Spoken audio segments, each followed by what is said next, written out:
नमस्कार दोस्तों, हमारी चैनल में आपका स्वागत है। आज की तारीख में पाकिस्तान और सऊदी अरब के रिश्तों के बीच में बड़ी दरार आ चुकी है और हर दिन ये दरार बड़ी ही होती जा रही है। इसकी शुरुआत हाल ही में पाकिस्तान के पीएम की वजह से ही हुई है। यूएन की एक बैठक में भाग लेने के लिए सऊदी अरब ने पाकिस्तान के पीएम इमरान खान को अपना प्लेन दिया था। इस बैठक में सऊदी अरब के मना करने के बावजूद इमरान खान ने कश्मीर का मुद्दा उठाया, जिसके बाद सऊदी अरब को गुस्सा आ गया और बीच दौरे से ही सऊदी अरब ने अपना प्लेन वापस ले लिया। इसके अलावा पाकिस्तान ने हाल ही में एक मांग की थी कि कश्मीर के मुद्दे को डिस्कस करने के लिए इस्लामिक देशों की एक बैठक बुलाई जाए, जिसको सऊदी अरब ने नकार दिया। इसके बाद पाकिस्तान को पता नहीं क्या सूझा और गुस्से में उसने ऐलान कर दिया कि वो सऊदी अरब के खिलाफ मुस्लिम देशों का एक नया संगठन बनाएंगे। जिसके बाद तो सऊदी अरब और पाकिस्तान के बीच की दरार दुश्मनी में ही बदल गई है।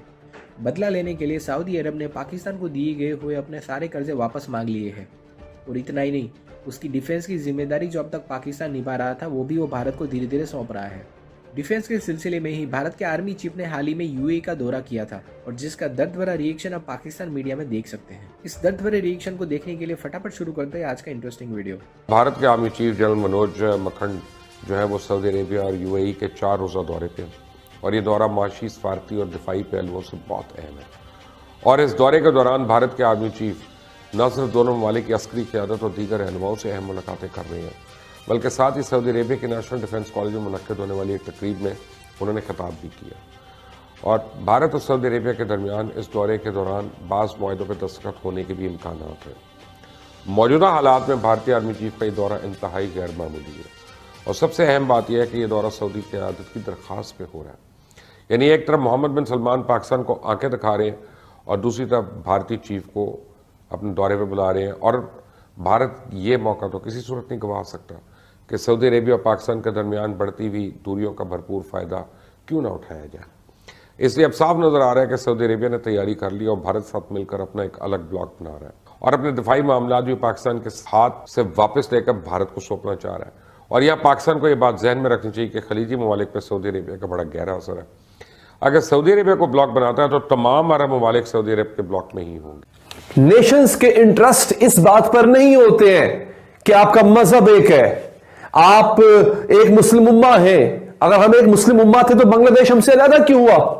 वो तो हम सब इकट्ठे थे ना, हम तो मुसलमान थे, एक मुल्क था, अलग क्यों हो गया हमसे? बात आती है नेशनल इंटरेस्ट की और जहां पर अरबों का इंटरेस्ट आ जाए, ट्रस्ट मी गाइस, वहां पे वो कुछ नहीं देखते। और खासतौर पे सऊदी अरब का जहां पर इंटरेस्ट आ जाए वो तो कुछ नहीं देखता ना। उसको पाकिस्तान की क्यों जरूरत थी इतना अरसा? इसलिए जरूरत थी क्योंकि हम उनके लिए यूं कह लें कि किराए के फौजी थे, हम उनकी सिक्योरिटी की जमानत थे। अब उनको जरूरत नहीं है हमारी का। दोस्तों, ये क्यों हो रहा है? ये हो इसलिए रहा है क्योंकि सऊदी अरब, आप माने या ना माने, ऐलान उसने नहीं किया, लेकिन सऊदी अरब अब बाकायदा जाकर इजराइल की गोद में बैठ गया। वो ये चाह रहा है कि मैं अपने आप को दुबई की तर्ज पे मॉडर्नाइज करके अपनी इकोनॉमी को सियाहती इकोनॉमी में कन्वर्ट कर दूं। जो पहले ऑयल इकोनॉमी थी, सियाहती इकोनॉमी में कन्वर्ट कर दूं। उसने अब ढूंढनी है बड़ी बड़ी मंडियां। इजराइल से क्या देगा? इजराइल उसको देगा यहूदी लॉबी की पार। इंडिया क्या देगा उसको? इंडिया देगा उसको तकरीबन 1.5 अरब की मंडी। 1.5 अरब बंदा इंडिया में रहता है, 1.5 अरब का कंज्यूमर है वहां पे। वो कंज्यूमर जिसके पास पैसा भी है, सारे इंडिया के पास नहीं है, मगर इंडिया की हालत पाकिस्तान से बेहतर है। इंडिया का जीडीपी पाकिस्तान की जीडीपी से बहुत बेहतर है। एक जमाने में हमारा बहुत अच्छा था माशाल्लाह, 2-3 साल पहले। जब से ये गवर्नमेंट आई है तो फिर कमाल ही कर दिया ना। आगाज हो चुका है भारतीय आर्मी चीफ मनोज मुकुंद नरवाने का तारीखी दौरा है, पहला दौरा है ये किसी भारतीय आर्मी चीफ का सऊदी अरब की सरजमीन पर। अगली खबर मैं आपको क्या दे रहा हूं, वो ये दे रहा हूं कि अब भारतीय फौजी सऊदी अरब को ट्रेन भी कर रहे हैं, मजीद ट्रेनिंग कर रहे हैं, मशकें दे रहे हैं। तो ये सब कुछ क्या हो रहा है? सब कुछ पाकिस्तान के खिलाफ होगा। आप मुझे बताएं कि जब भारत एक्सेस देगा सऊदी अरब को अपनी मंडियों में, तो बदले में क्या मांगेगा? बदले में यह मांगेगा हुजूर कि पाकिस्तान से अपने ताल्लुकात को खत्म किया जाए। अभी भी, इस वक्त भी, जब पिछले साल मेरा ख्याल है अगर मैं गलत नहीं हूं तो सऊदी वली अहद मोहम्मद बिन सलमान जब पाकिस्तान आए थे और पाकिस्तान आकर उन्होंने पाकिस्तान में तकरीबन 20 अरब डॉलर्स की सरमायाकारी का सिर्फ वादा किया था, मैं बता रहा हूं। उसी जमाने में, उन्हीं दिनों में सऊदी अरब भारत की रिलायंस कंपनी के साथ मिलकर भारत में 70 अरब डॉलर्स की इन्वेस्टमेंट कर चुका था। वादा नहीं किया था वहां कर चुका था। और मैं आपको बता दूं, जो आपके साथ वादा किया गया था अभी तक वादा ही है। उस 20 अरब डॉलर में से 1 रुपया भी अभी तक पाकिस्तान में इन्वेस्टमेंट नहीं की गई है। एक बात, उल्टा आपसे पैसे मांग लिए गए। जो भारत ने जो सऊदी अरब ने आपको पैसे 3 अरब डॉलर दिए थे, 2.5 अरब डॉलर दिए थे, उसमें से 1 अरब डॉलर वापस मांग भी लिया और हमने चाइना से लेके उधार दे भी दिया आगे। जाहिर करता है कि पाकिस्तान का सऊदी अरब के साथ अब वो पहले वाला ताल्लुक नहीं रहा। पाकिस्तान अरब ममालिक की दोस्ती की लिस्ट में से अब निकल जाएगा। आप देखें कि यूएई हमें पहले धमकियां लगा चुका हुआ है, यूएई की लिस्ट में तो हम पहले खारिज हो चुके हैं। लेकिन जहां तक यूएई की बात है तो वहां पे पाकिस्तानियों को जो मुश्किलात पेश आ रही हैं, उन्हें पाकिस्तानी हुकूमत की तरफ से बहुत कोताहियां हैं। और उसकी एक मिसाल यह है कि पिछले 4 महीने से पाकिस्तान का कोई सफीर यूएई में है ही नहीं, तयनात ही नहीं हुआ। आप खुद सोचें, एक ऐसा मुल्क जहां एक बड़ी तादाद में पाकिस्तानी अपने रोजगार के सिलसिले में रिहाइश पजीर हैं, कई लाख डॉलर्स, क्या वो करोड़ों डॉलर्स वहां से कमा के पाकिस्तान भेजते हैं। तो इस तरह के हालात में जब भारत का टारगेट यही है कि पाकिस्तानियों को वहाँ से निकलवाए और अपने लोगों को वहाँ रोज़गार दिलवाए, तो ऐसी सूरत में अगर वहाँ हुकूमत के ये हालात हों कि आपका सफ़ीर ही मौजूद नहीं है, तो हालात तो बिगड़ेंगे ना, मज़ीद बेहतर तो नहीं हो सकते। और इस बात का फ़ायदा भारत उठा रहा है। चंद रोज़ पहले जब यूएई हुकाम ने पाकिस्तानी वर्कर्स के लिए वीज़ों के ऊपर को बात की, तो भारतीय वज़ीर मुमलिकत बराए खारजा अमूर एस जयशंकर फौरी तौर पर यूएई के दौरे पर पहुँच गए। उन्होंने यूएई हुकाम को भारत से लेबर और वर्कर्स भिजवाने से मुतल्लिक यूएई से एक मुआहदे पर भी दस्तखत किए। दरअसल पिछले कुछ अरसे से पाकिस्तान और सऊदी अरेबिया के दरमियान ताल्लुकात में बहुत तनाव पाया जाता है। पाकिस्तान ने सऊदी अरेबिया की दरख्वास्त में अपनी फौजी दस्ते यमन में भेजने से इनकार किया था। उस पर सऊदी अरेबिया और पाकिस्तान के दरमियान एक कशीदगी शुरू हो गई। उस वक्त पाकिस्तान के ईरान, तुर्की और मलेशिया के साथ बढ़ते हुए ताल्लुकात ने हालात को और ख़राब किया।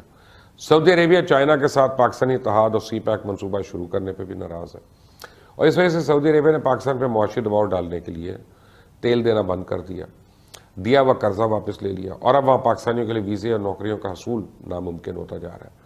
और दूसरी तरफ पाकिस्तान मसले कश्मीर की OIC और दीगर अहम फोरम से नज़रअंदाज होने की वजह से सऊदी अरेबिया से नाराज़ है।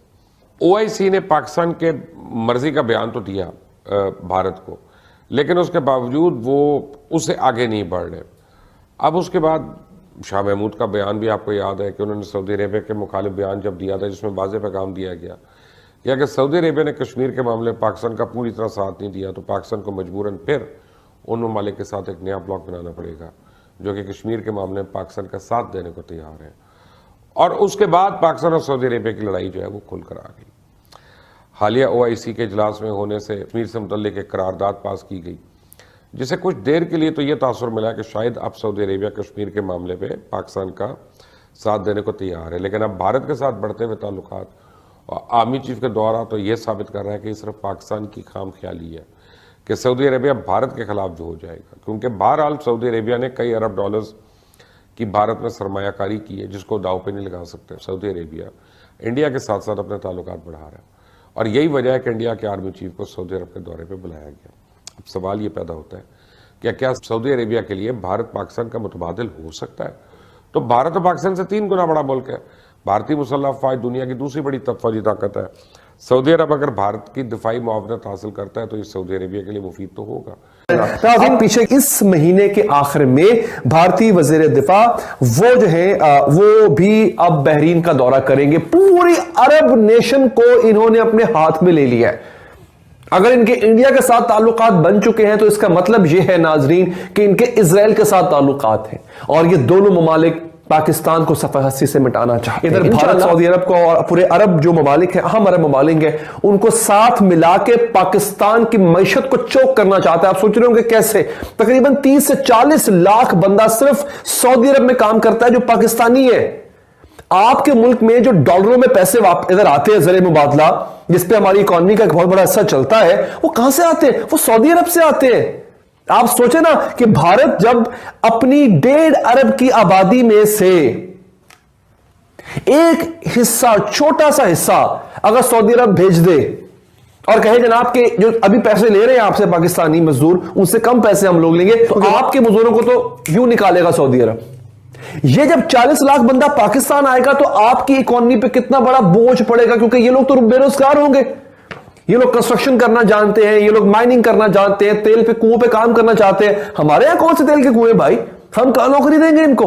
हमारे यहां कौन सी कोई कंस्ट्रक्शन हो रही है? अल्लाह अल्लाह, वहां पर भारतीय जो है वो विराजमान हो जाएंगे। यूएई में आप देख लें क्या है, यूएई में अभी भी भारतीयों की और बंगालियों की तादाद ज्यादा है पाकिस्तानियों से। सऊदी अरब में ऐसा नहीं था, लेकिन अब ये जो नया काम शुरू हो गया है, ये जो रेमिटेंस आती थी हमारे पास, ज़रिए मुबादला आता था, पहले तो इसको कट करेगा भारत, फिर जो है पाकिस्तान को की मैशत को चोक करके फिर जो है फौजी ताकत को इस्तेमाल में लाया जाएगा। अल्लाह ना करे कभी ऐसा हो, मैं चाहूंगा कभी भी ऐसा ना हो नाज़रीन। ये बड़ी ही दिल